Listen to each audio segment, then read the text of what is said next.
Well, talking about royal commissions, if they were called for where they're needed, we'd run out of judges. I believe a royal commission of this whole Brereton affair would destroy many gilded careers. But what about a royal commission called by the federal government into every aspect of Victorian public administration? That is, from Premier Andrews down.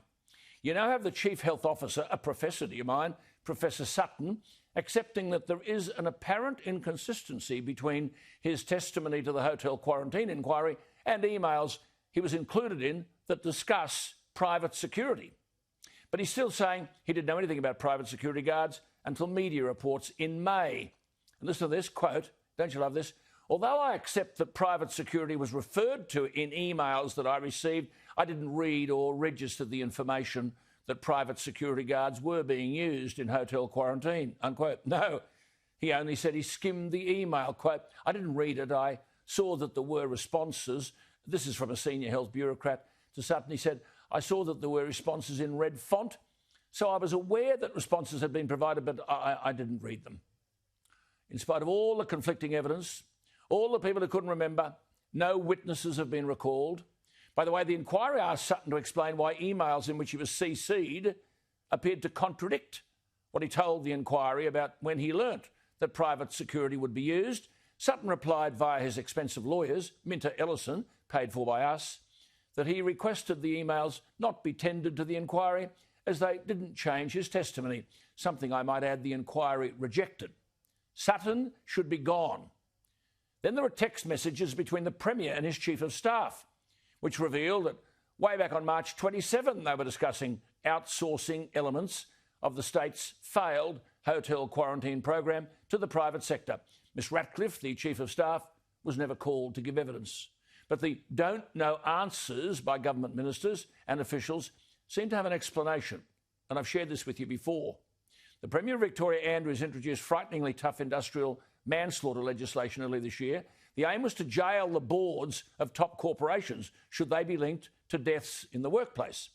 Under the legislation, anyone responsible for unsafe work practices can be prosecuted, and the new industrial manslaughter clauses do not exempt public servants or ministers.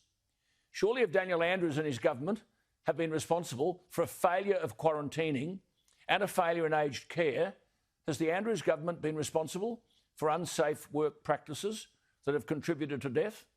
Therefore, are they liable for prosecution? If not, why not? The employer here is the government, who did nothing to exercise their responsibility to secure safety.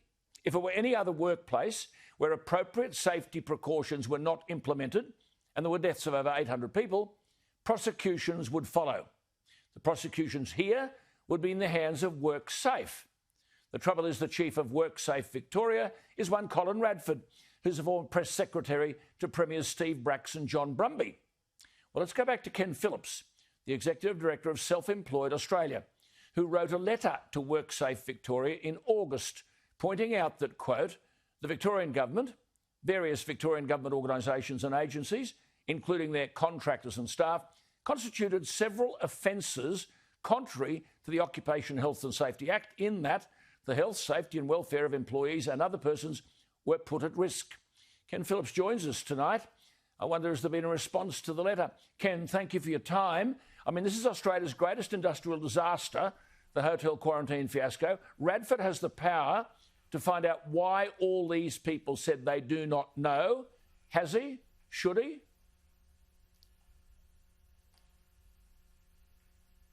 Ken, are you with me?